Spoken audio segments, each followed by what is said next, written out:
CJP আন্দোলনকারীর বাবাকে পিটিয়ে খুন। গতকাল ইন্দাসে সিজেপি নেতারা পৌঁছন। ইন্দাসের করিসুন্ডা গ্রামে আশুতোষ রাঙ্কা সহ সিজেপির প্রতিনিধি দল পৌঁছয়। বিজেপিকে আক্রমণ আন্দোলনের হুঁশিয়ারি দিয়েছেন সিজেপি নেতারা। আমরা ক্ষতিপূরণের কথা বলেছিলাম, কিন্তু আব্দুল নিতে রাজি হয়নি। দোষীদের অবিলম্বে গ্রেফতার করে উপযুক্ত শাস্তি দিতে হবে।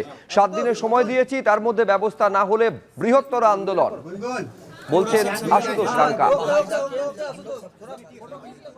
ঠিক যে জায়গাটায় রয়েছি এটা আব্দুল হাফিজের বাড়ির সামনের অংশ। অনেকেই দেখা করতে আসছেন এবং এই জায়গাটি 13 তারিখ এই মারধরের ঘটনা ঘটে। এই অংশ যেখানটা কাদা হয়ে রয়েছে, এখানেই কিন্তু আব্দুল হাফিজ তার ওপর আক্রমণ নেমে আসে এবং তাকে বাঁচানোর চেষ্টা করতে গিয়ে তার বাবার মৃত্যু হয়। ঠিক এই যে জায়গাগুলো আমরা দাঁড়িয়ে আছি, এখানেই এই ঘটনা ঘটেছে এবং এই চত্বরটা জুড়েই কিন্তু এই মারধরের ঘটনা। এই যে গ্রিল আমরা দেখতে পাচ্ছি, এই গ্রিল থেকেই কিন্তু আব্দুল হাফিজ যখন ঢুকে পড়েন, তার বাবা তাকে বাঁচানোর চেষ্টা করছিলেন, তখন তাকে মারধর করা হয় বলে অভিযোগ এবং 15 তারিখ তার মৃত্যু ঘটে। আমরা তার বাড়ির ভেতর দিকে যাচ্ছি, আরও প্রতিনিধিরা দেখা করতে আসছেন। একবার আমি রিক তোমার সঙ্গে কথা বলবো।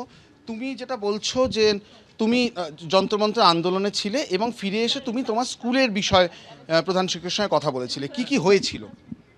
হয়েছিল বলতে ঘটনাটা ঘটে আমরা 19 তারিখে যখন যন্ত্রমন্ত্র প্রতিষ্ঠা যাই, 25 তারিখে রিজাইন হয়। তো ওই যা থেকে শুরু করে ওইখানে যা যা সমস্ত কিছু আমি সোশ্যাল মিডিয়া আপলোড করার পর আমাদের এখানে যে লোকাল বিজেপি ওয়ার্কার আছে তারা দেখার ফলে কী হয়, একটা প্রথম থেকেই একটা বিক্ষোভ, একটা আক্রোশ আমার তৈরি হয়।